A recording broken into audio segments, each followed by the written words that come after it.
الحمد لله وكفى الصلاة والسلام على خاتم الرسل وسيد الأنبياء وعلى آله وأصحابه الأتقياء.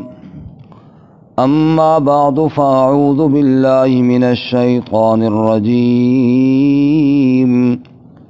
بسم الله الرحمن الرحيم. ويسألونك عن المحيض قل هو أذى فاعتزلوا النساء في المحيض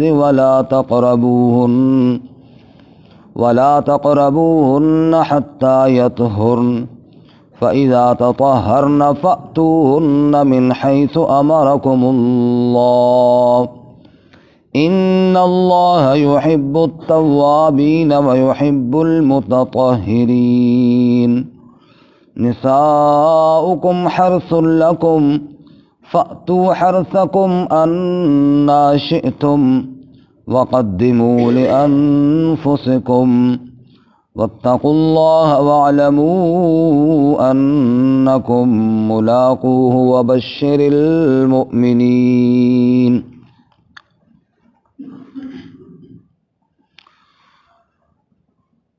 وَيَسْأَلُونَكَ عَنِ الْمَحِيضِ، اور سوال کرتے ہیں آپ سے حیض کے متعلق.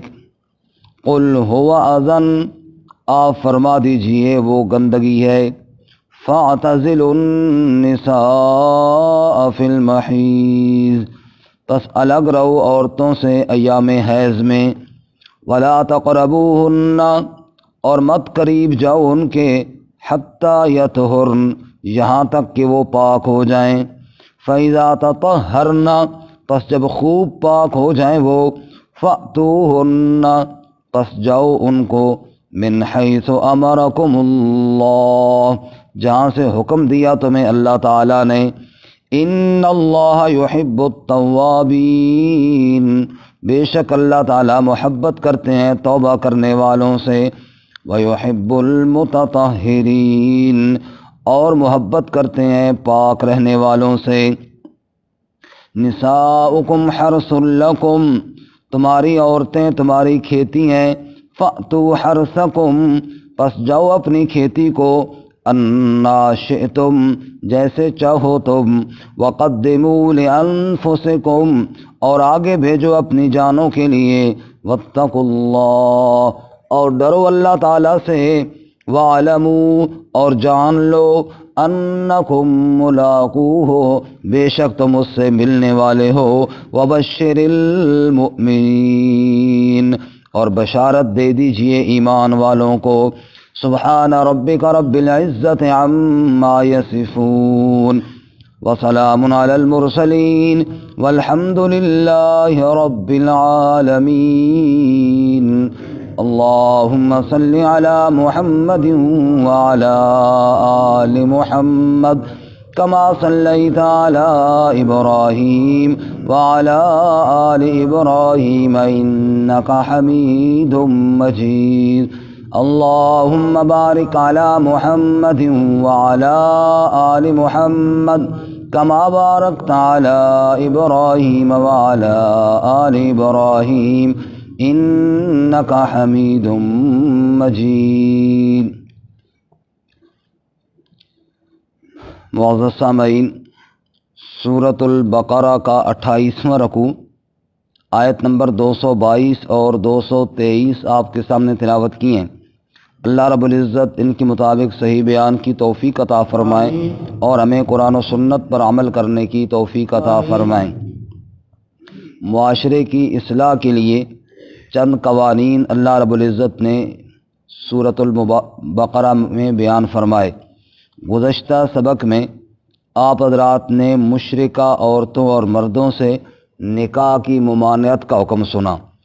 فرمایا کہ نکاح کے لیے تمہیں پہلے ایمان دیکھنا چاہیے، کیونکہ شرک ایک گندگی ہے. جیسا کہ سورۃ التوبہ میں فرمایا انما المشرکون نجس، کہ مشرکین نجس ہے. تو شرک ایک گندگی ہے، اس لیے اس سے اپنے آپ کو بچاؤ۔ وہ حقیقی گندگی ہے، باطنی گندگی ہے، اور آج کے سبق میں ظاہری غلاظتوں سے دور رہنے کا حکم دیا گیا ہے، چونکہ اسلام ایک پاکیزہ دین ہے۔ اس میں وہ غلطیاں اور وہ گندگیاں جن کا تعلق عقائد سے ہے ان سے بچنے کا بھی حکم دیا گیا ہے، اخلاقیات میں جو گندگیاں ہیں ان سے بھی بچنے کا حکم دیا گیا ہے، اسی طرح ظاہری نجاستوں سے بھی پاک صاف رہنے کا حکم ارشاد فرمایا ہے۔ تو اگر عورت کے اندر شرک ہے تو اس کے اندر باطنی گندگی ہے، اس سے بھی اجتناب کرو۔ عورت ایمان والی ہے، اس سے نکاح کرو، لیکن ایام حیض میں جو ظاہری خون آتا ہے اور گندگی ہوتی ہے اس سے اپنے آپ کو بچاؤ، اور ان دنوں میں ایمان والی عورتوں سے بھی اجتناب کرو جو تمہاری منکوحہ ہیں۔ فرماتے وَيَسْأَلُونَكَ عَنِ الْمَحِيضِ، اور لوگ آپ سے حیض کے بارے میں سوال کرتے ہیں، چونکہ بالغہ عورت کو بلوغت کے بعد ہر مہینے میں جو خون آتا ہے اس کو حیض کہتے ہیں، جس کی کم مقدار 3 دن ہے، زیادہ مقدار 10 دن ہے۔ اس کے علاوہ ہر عورت کے لیے اپنے مخصوص ایام ہوتے ہیں، کسی کے 5 دن، کسی کے 7 دن، کسی کے 8 یا 9 دن، وہ ہر عورت کو اپنے حساب سے معلوم ہوتے ہیں۔ تو وہ جو ایام ہیں ان کو ایام حیض کہتے ہیں۔ اسی طرح بچے کی ولادت کے بعد جو عورت کو خون آتا ہے اس کو نفاس کا خون کہتے ہیں، جس کی زیادہ مقدار 40 دن ہے اور کم مقدار کوئی نہیں ہے۔ بعض عورتوں کو جلدی ختم ہو جاتا ہے، بعض عورتوں کو دیر سے ختم ہوتا ہے، لیکن 40 دن اس کی انتہا ہے، اس کی آخری حد ہے۔ 40 دن وہ خون آنا ضروری نہیں ہے۔ بعض لوگ سمجھتے ہیں کہ ولادت کے بعد 40 دن بہر صورت عورت پہ نماز معاف ہے۔ یہ مسئلہ غلط ہے، درست نہیں ہے، کیونکہ 40 دن تو آخری حد ہے۔ وہ اس سے پہلے بھی، یعنی 30 دنوں میں بھی، 25 دنوں میں بھی، 35 دنوں میں بھی رک سکتا ہے، اور جب وہ رک جائے اس کے بعد غسل کر کے عورت پر نماز پڑھنا لازم ہے۔ اسی طرح حیض کی میں نے عرض کیا کہ 10 دن زیادہ مدت ہے اور نفاس کی 40۔ اگر کسی عورت کو 10 دنوں کے بعد بھی حیض آتا رہے اور خون نہ رکے، اسی طرح نفاس میں 40 دنوں سے بھی زائد خون آتا رہے، تو اس کو استحاضہ کہتے ہیں۔ تو گویا کہ خون جو عورتوں کو آتا ہے اس کی 3 اقسام ہو گئیں، نمبر 1 حیض، نمبر 2 نفاس، اور نمبر 3 استحاضہ۔ حیض وہ ہے جو ہر مہینے میں آتا ہے، نفاس وہ ہے جو ولادت کے بعد آتا ہے، اور استحاضہ وہ خون ہے جس کو بیماری کا خون کہتے ہیں۔ یعنی 10 دنوں سے زائد اگر پھر بھی خون جاری ہے تو اس کو ہم حیض نہیں کہیں گے، بلکہ کہیں گے کہ یہ استحاضہ یعنی بیماری کا خون ہے۔ اس بیماری کے خون کا حکم ایسی ہے جیسے کسی انسان کو نکسیر کی بیماری ہو تو اس کو ناک سے خون آ رہا ہوتا ہے۔ اب وہ ناک والا خون جو آ رہا ہوتا ہے، ظاہر بات ہے اس سے نماز بھی معاف نہیں ہوتی، روزہ بھی معاف نہیں ہوتا۔ ایسے ہی اس استحاضے والے خون کا بھی حکم ہے، اس سے نماز روزہ معاف نہیں ہوتا۔ بس اتنے ضروری ہے کہ جیسے خون سے احتیاط کرنی چاہیے، کپڑے ناپاک ہو جاتے ہیں، ان سے بچنا چاہیے، ایسے ہی اس عورت کو بھی ہر نماز کے لیے نیا وضو کر کے، اور وہ جو جس مقام پر خون لگا ہے جن کپڑوں پہ، ان کو ہٹا کے صاف کپڑے پہن کے نماز پڑھنی چاہیے۔ باقی اس استحاضے سے غسل لازم نہیں ہوتا، یعنی بیماری والے خون سے غسل لازم نہیں ہوتا، جیسا کہ نکسیر والے خون سے غسل لازم نہیں ہوتا۔ غسل لازم ہوتا ہے حیض اور نفاس سے، حیض ہر مہینے والا خون اور نفاس ولادت کے بعد والا خون۔ اب چونکہ ظاہراً ایک یہ نجاست ہے، چونکہ خون ہے ظاہراً، اس لیے اللہ تعالیٰ نے فرمایا کہ ان ایام میں اپنی منکوحہ ایمان والی عورت کے قریب بھی مت جاؤ۔ اسلام چونکہ افراط اور تفریط کے درمیان ایک سچا دین ہے، حیض کے بارے میں اس سے قبل 2 گروہ تھے۔ ایک تو تھا نصارہ کا، وہ حالت حیض میں بھی عورت کے پاس جانے کو ممنوع نہیں سمجھتے تھے، کہتے اپنی منکوحہ ہے کوئی حرج نہیں۔ اور ایک دوسرا گروہ تھا یہود کا، جنہوں نے اتنی سختی برتی ہوئی تھی کہ جو ہی عورت کو خون آنا شروع ہوا اس کو الگ ایک کمرے میں بند کر دیا، اور تقریباً مشرکین عرب کے بھی یہی مزاج تھا۔ الگ ایک کمرے میں ان کو بند کر دیا عورت کو، بس ایام حیض میں نہ اس کے ساتھ کھانا ہے، نہ اس کے ساتھ پینا ہے، نہ اس کو جناب دیگر کام کاج میں، بس الگ ہی کمرے میں بند ہے، وہیں پہ اس کو کھانا مانا کوئی دے دیا، اور جب وہ پاک ہوگی تو تب اس کے بعد ہی دیگر معاملات میں وہ شریک ہو سکتی ہے۔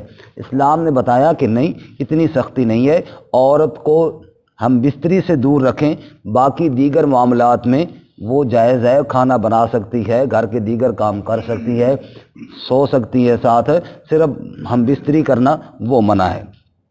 وَيَسْأَلُونَكَ عَنِ الْمَحِيضِ، اور سوال کرتے ہیں آپ سے حیض کے متعلق، قل آپ فرما دیجئے، ہوا اذن، وہ ایک اذیت والی چیز ہے، وہ ایک ناپسندیدہ چیز ہے، ظاہر بات ہے خون جو سامنے لگا ہے۔ فَاعْتَزِلُوا النِّسَاءَ، پس عورتوں سے الگ رہو، فی المحیض، حیض کے دنوں میں، ایام حیض میں، حیض کا معنی ہوتا ہے جاری ہونا۔ وَلَا تَقْرَبُوهُنَّ، اور مت قریب جاؤ ان کے، حتیٰ یطہرن، یہاں تک کہ وہ پاک ہو جائے، چونکہ قرآن کریم اللہ تعالیٰ کا کلام ہے، اور اس میں اللہ تعالیٰ نے ایسے الفاظ استعمال فرمائے ہیں کہ جو کنایا ہوتے ہیں، یعنی بہت کھول کے لفظ وہ نہیں بولا، قریب مت جاؤ، مطلب اس سے وہی قربت ہے جس کو ہم بستری کہا جاتا ہے۔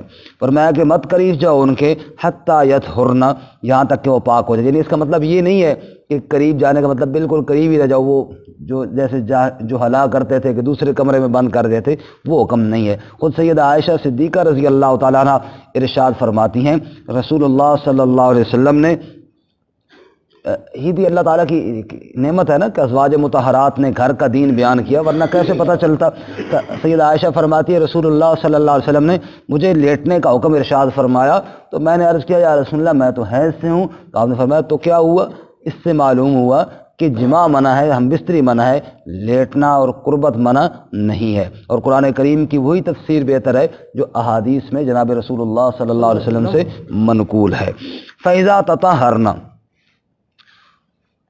بس جب وہ پاک ہو جائیں، اب یہاں پہ یہ دو الفاظ ذرا ان پہ غور کرنا، پہلا لفظ ہے یطہرن اور دوسرا لفظ ہے تطہرن۔ پہلا بغیر شد کے ہے، آسان لفظ میں یوں کہیں، اور دوسرا شد والا ہے، طہارا یطہر، تطہیر، تطہیر کا معنی ہوتا ہے خوب پاک ہونا، جو شد والا ہے، شدت الفاظ، جو الفاظ کی شدت ہے نا، یہ دلالت کرتی ہے معنی کی شدت پر۔ ایک ہوتا ہے یطہرن، عورت پاک ہو گئی، اور ایک ہوئی خوب پاک ہوئی۔ فرمایا پاک ہونے کا مطلب یہ ہے کہ اس کا خون رک گیا، اور خوب پاک ہونے کا مطلب یہ ہے کہ اس کے بعد اس نے غسل کر لیا۔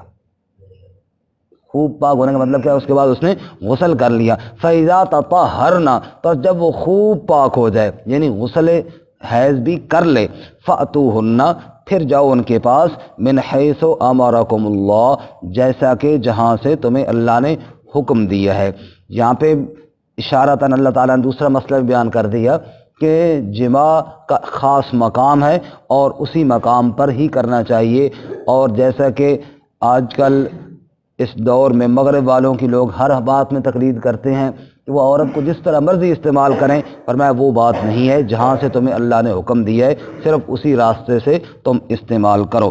ان اللہ یحب التوابین ویحب المتطہرین، بے شک اللہ تعالیٰ توبہ کرنے والوں سے محبت کرتے ہیں۔ اگر اس معاملے میں کسی سے کوئی غلطی ہوئی ہے تو وہ اللہ تعالیٰ سے توبہ کرے، اللہ توبہ کرنے والوں سے محبت کرتے ہیں۔ انہیں ایام حیض میں اگر کسی نے قربت اختیار کی ہے توبہ کرے، اسی طرح جناب راستہ غلط استعمال کیا ہے اس پر بھی توبہ کرے، اللہ توبہ قبول کرنے والے ہیں۔ وَيُحِبُّ الْمُتَطَهِّرِينَ، اور پاک صاف رہنے والوں کو ہی اللہ پسند کرتے ہیں، نجاست اور گندگی سے قریب رہنے والوں کو اللہ پسند نہیں فرماتے۔ اس سلسلے میں بعض حضرات کبھی کوئی مسئلہ بھی پوچھ لیتے ہیں، شک میں رہتے ہیں، اگر کسی سے کوئی غلطی ہوئی ہے یعنی اس عمل کرنے میں، تو اس کا حل یہی ہے جو اللہ نے یہاں بیان کیا، توبہ کرے، بس اس کے علاوہ کوئی کفارہ نہیں ہے۔ اس کے علاوہ بعض لوگ اس خطرے میں پڑ جاتے ہیں جب خیال آتا ہے کہ ہم نے غلط کیا ہے، شاید نکاح ٹوٹ گیا، نکاح بھی نہیں ٹوٹتا، یہ ایک گناہ کا عمل ہے، غلط عمل ہے، نہیں کرنا چاہیے تھا، اور اگر ہو گیا تو اس سے کیا کی جائے؟ توبہ کی جائے۔ اس سلسلے میں ایک اور مسئلہ بھی ہے، چونکہ موضوع یہی ہے تو وہ بھی ساتھ عرض کر دیا جائے کہ اگر عورت کا پستان لیا منہ میں اور دودھ اندر چلا گیا، اس سلسلے میں بعض حضرات پھر خطرے کا شکار ہو جاتے ہیں، شاید نکاح ٹوٹ گیا، تو وہاں بھی حکم یہی ہے کہ نکاح نہیں ٹوٹتا، نکاح نہیں ٹوٹتا، صرف یہ ہے کہ دودھ پینا نہیں چاہیے، یہ کوئی اچھا عمل تو نہیں ہے نا جی۔ اس لیے فرمایا ان اللہ یحب التوابین ویحب المتطہرین، اللہ تعالیٰ توبہ قبول کرنے والوں سے محبت کرتے ہیں اور پاک صاف رہنے والوں سے محبت کرتے ہیں۔ ایک آدمی مولوی صاحب کے پاس گیا، ڈرتے ڈرتے ہانپتے کانپتے، بیچارہ دل کی دھڑکن تیز تھی، کہا استاد جی بڑا عجیب مسئلہ ہو گیا جی، شرموں کو شرمی اب پوچھنا ہے، کیا کریں؟ کہا بتاؤ۔ کہا جی لگتا ہے میری بیوی تو طلاق ہو گئی۔ کہا وہ کیسے ہو گیا؟ کہا جی وہ دودھ اندر چلا گیا۔ وہ اللہ کے بندے کوئی نہیں طلاق ہو۔ اچھا جی، اس کی جان میں جان نہیں ہوئی۔ بڑا خوشی سے جا رہا تھا، مولوی صاحب نے کہا گل سن، طلاق تو نہیں ہوئی لیکن دودھ بچہ سے رہن دے ہوں سارا ہی نہ چھکو لے مرنا شروع کر دیں۔ ان اللہ یحب التوابین ویحب المتطہرین۔ نساؤکم حرث لکم، عورتیں تمہاری کھیتی ہیں، حرث کا معنی کھیتی۔ فأتوا حرثکم انا شئتم، پس جاؤ اپنی کھیتی کو جیسے چاہو۔ یہودیوں کا ایک اور نظریہ بھی یہ تھا کہ جناب اگر پشت کی جانب سے ہم بستری کی جائے تو جو بچہ پیدا ہوتا ہے وہ بھینگا ہوتا ہے، اس کی تردید کی یہاں پہ بھائی کوئی منع نہیں ہے، صرف مقام جو ہے وہ متعین ہے اور وہ مقام حرث ہے۔ حرث کہتے ہیں کھیتی کو جہاں سے فصل ہو، اور فصل سے مراد اولاد ہے، اور اولاد بچہ جو پیدا ہوتا ہے وہ اگلے مقام سے ہوتا ہے، تو وہی مقام حرث ہے۔ دوسرا مقام فرث ہے، گندگی اور پیشاب پخانے کا مقام ہے۔ اس لیے فرمایا جانا حرث میں ہے، کھیتی میں ہے، باقی جانے کا انداز جو مرضی ہے وہ۔ نساؤکم حرث لکم، عورتیں تمہاری حرث ہیں، تمہاری کھیتی ہیں۔ فأتوا حرثکم، جاؤ اپنی کھیتی کو، انا شئتم، جیسے تم چاہو۔ وقدموا لانفسکم، اور اس فعل کا مقصد کیا ہے کہ صرف لذت حاصل کرنا یا جنسی تسکین حاصل کرنا؟ فرمایا نہیں، وقدموا لانفسکم، اپنی جانوں کے لیے آگے بھیجو، مطلب نیک اولاد کی تمنا لے کر جاؤ تاکہ یہ عمل تمہارا اللہ کے ہاں نیکی شمار ہو۔ جناب رسول اللہ صلی اللہ علیہ وسلم نے بتایا ایک آدمی اگر اپنی بیوی کے پاس جاتا ہے تو اس کو اس پر اجر ملتا ہے۔ صحابہ کرام بڑے حیران ہوئے، یا رسول اللہ ہم اپنی خواہش پوری کرنے کے لیے جائیں گے، اس پر اجر ملے گا؟ آپ صلی اللہ علیہ وسلم فرمایا یہ بتاؤ اگر وہ اپنی بیوی کے علاوہ کہیں اور جگہ پہ جا کے زنا کرتا تو گناہ ملتا کہ نہ ملتا؟ کہا جی بالکل ملتا ہے۔ فرمایا جب غلط جگہ پہ گناہ ملتا ہے تو صحیح جگہ پہ ثواب ملتا ہے نا۔ فرمایا کہ نساؤکم حرث لکم فأتوا حرثکم انا شئتم وقدموا لانفسکم، اس عمل کو اپنی آخرت میں نیک اعمال میں تلوانے کا ایک ذریعہ بناؤ، اور اس سے نیک اولاد کی تمنا رکھ کر یہ عمل کرو تاکہ نیک اولاد بھی صدقہ جاریہ ہے اور وہ تمہارے لیے صدقہ جاریہ بنے۔ یہی وجہ ہے کہ جناب رسول اللہ صلی اللہ علیہ وسلم نے ارشاد فرمایا کہ جب بیوی کے پاس جائے بندہ تو وہاں بھی اللہ کا نام لے اور بسم اللہ پڑھے اور شیطان کے شر سے پناہ مانگے۔ بسم اللہ اللہم جنبنا الشیطان وجنب الشیطان ما رزقتنا نصیبا، اے اللہ تیرا ہی نام لے کر اور پھر اللہ سے یہ دعا مانگیں یا اللہ شیطان کو ہم سے دور رکھنا، اور جو تو نے ہمیں اولاد دینی ہے اس کو بھی شیطان سے محفوظ رکھنا۔ تو یہ دعائیں بھی یاد کرنی چاہیے، اور اس کے لیے انسان کو سوچنا چاہیے، فکر مند رہنا چاہیے، کیونکہ نکاح یہ ایک رسم نہیں ہے۔ نکاح کے وقت باقی چیزیں تو خوب کی جاتی ہیں، ڈھول ڈھمکا بھی اور ناچ گانا بھی، اور یہ چیزیں جو ضروری ہیں مہر کے مسائل ہیں اور اسی طرح جناب صحبت کے مسائل ہیں، ان کو نہیں سیکھا جاتا۔ تو یہ چیزیں بھی ضروری ہیں اولاد کی حفاظت کے لیے، اولاد کے نیک ہونے کے لیے۔ وقدموا لانفسکم، اور آگے بھیجو اپنی جانوں کے لیے، چونکہ محض خواہش پوری کرنا اگر صرف یہی ہو تو پھر تو دنیا میں اور لوگ بھی کر رہے اور مسلمان بھی کر رہے، پھر فرق کیا ہوگا مسلمانوں میں اور لوگوں میں؟ تو فرق یہی ہے نا کہ مسلمانوں نے شریعت کے احکامات کو فالو کرنا ہے اور دیکھنا ہے کہ یہاں پر اللہ کا کیا حکم ہے اور اللہ کے رسول صلی اللہ علیہ وسلم کا حکم کیا ہے، صرف اپنی جنسی خواہش کو پورے کرنے کی فکر نہیں کرنی۔ واتقوا اللہ، اور ڈرو اللہ تعالیٰ سے۔ نکاح کا جب خطبہ پڑھا جاتا ہے نا جی، اس میں 3 آیات پڑھی جاتی ہیں۔ سورۃ النساء کی پہلی آیت یا ایھا الناس اتقوا ربکم الذی خلقکم من نفس واحدہ، اے لوگو ڈرو اپنے رب سے۔ پھر دوسری آیت یا ایھا الذین آمنوا اتقوا اللہ حق تقاتہ، اے ایمان والو ڈرو اللہ سے جیسا کہ ڈرنے کا حق ہے۔ پھر تیسری آیت یا ایھا الذین آمنوا اتقوا اللہ وقولوا قولا سدیدا، اے ایمان والو ڈرو اللہ تعالیٰ سے اور سیدھی بات کرو۔ گویا کہ 3 دفعہ تینوں آیتوں میں اتقوا اللہ، اللہ سے ڈرو، اللہ سے ڈرو، اللہ سے ڈرو، اور یہاں بھی فرماتے ہیں واتقوا اللہ، اللہ تعالیٰ سے ڈرو۔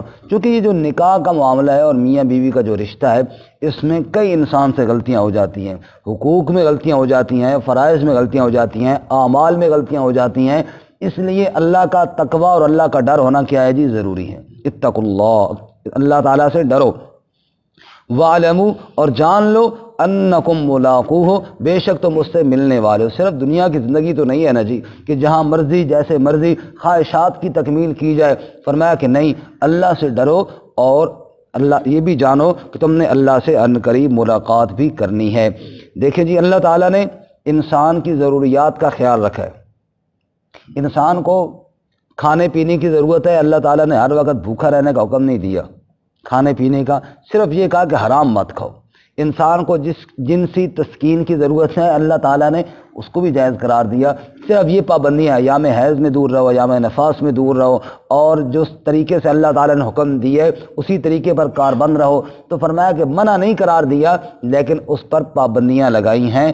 ان پابندیوں کے اوپر چلتے ہوئے انسان اپنی خواہشات کو بھی پورا کرے، لیکن اللہ کے حکم کو مقدم رکھتے ہوئے کرے۔ اس نے فرمایا وَاعْلَمُوا أَنَّكُمْ مُلَاقُوهُ، یہ بات جان لو کہ تم سب اللہ سے ملنے والے ہو۔ رسول اللہ صلی اللہ علیہ وسلم نے ارشاد فرمایا ایک وقت آئے گا تم سب بارگاہ الہی میں پیش ہوگے، اللہ کے آمنے سامنے تم ہوگے، درمیان میں نہ کوئی حجاب ہوگا اور درمیان میں نہ کوئی ترجمان ہوگا، سیدھی سیدھی بات ہوگی۔ اللہ خود تم سے سوال کریں گے تو نے دنیا میں کیا کیا کیا تھا، اور تو نے بندے خود جواب دینا ہوگا کہ میں نے دنیا میں کیا کیا کیا تھا۔ اس نے فرمایا جان لو تم اللہ سے ملنے والے ہو۔ اور وبشر المؤمنین، بشارت دیجئے ایمان والوں کو، جس نے ایمان قبول کیا، اس نے ظاہر اللہ کے احکامات کو قبول کیا، اور جس نے اللہ کی پابندیوں پر عمل کیا وہ جنت میں بشارت کا حقدار ٹھہر گیا۔ اللہ ہمیں بھی عمل کی توفیق عطا فرمائے۔ تو خلاصہ کیا نکلا گزشتہ سبق کا اور آج کے سبق کا؟ گزشتہ سبق میں شرک سے ممانعت تھی، مشرکہ عورتوں سے ممانعت تھی جن کے اندر نجاست پائی جاتی ہے اور عقائد کی نجاست ہے۔ آج کے سبق میں ظاہری نجاستوں سے منع کیا گیا، فرمایا مومن پاک صاف رہتا ہے۔ اللہ ہمیں عمل کی توفیق عطا فرمائے۔ ترجمہ دوبارہ سنیں۔ وَيَسْأَلُونَكَ عَنِ الْمَحِيضِ، اور سوال کرتے ہیں آپ سے حیض کے متعلق۔ قُلْ هُوَ أَذًى، آپ کہہ دیجئے وہ گندگی ہے۔ فَاعْتَزِلُوا النِّسَاءَ فِي الْمَحِيضِ، بس الگ رہو عورتوں سے ایام حیض میں۔ وَلَا تَقْرَبُوهُنَّ، اور مت قریب جاؤ ان کے، حَتَّى يَطْهُرْنَ، یہاں تک کہ وہ پاک ہو جائیں۔ فَإِذَا تَطَهَّرْنَ، پس جب وہ خوب پاک ہو جائیں، فَأْتُوهُنَّ مِنْ حَيْثُ أَمَرَكُمُ اللَّهُ، پس جاؤ تم ان کے پاس جہاں سے حکم دیا تمہیں اللہ تعالیٰ نے۔ ان اللہ یحب التوابین، بے شک اللہ تعالیٰ محبت کرتا ہے توبہ کرنے والوں سے۔ ویحب المتطہرین، اور محبت کرتا ہے پاک صاف رہنے والوں سے۔ نساؤکم حرث لکم، عورتیں تمہاری کھیتی ہیں تمہارے لیے۔ فَأْتُوا حَرْثَكُمْ، پس جاؤ تم اپنی کھیتی کو، اَنَّا شِئْتُمْ، جیسے تم چاہو۔ وَقَدِّمُوا لِأَنفُسِكُمْ، اور آگے بھیجو اپنی جانوں کے لیے۔ وَاتَّقُوا اللَّهَ، اور ڈرو اللہ تعالیٰ سے۔ وَاعْلَمُوا، اور جان لو، أَنَّكُمْ مُلَاقُوهُ، بے شک تم اس سے ملنے والے ہو۔ وَبَشِّرِ الْمُؤْمِنِينَ، اور بشارت دیجئے ایمان والوں کو۔ وآخر دعوانا ان الحمد للہ۔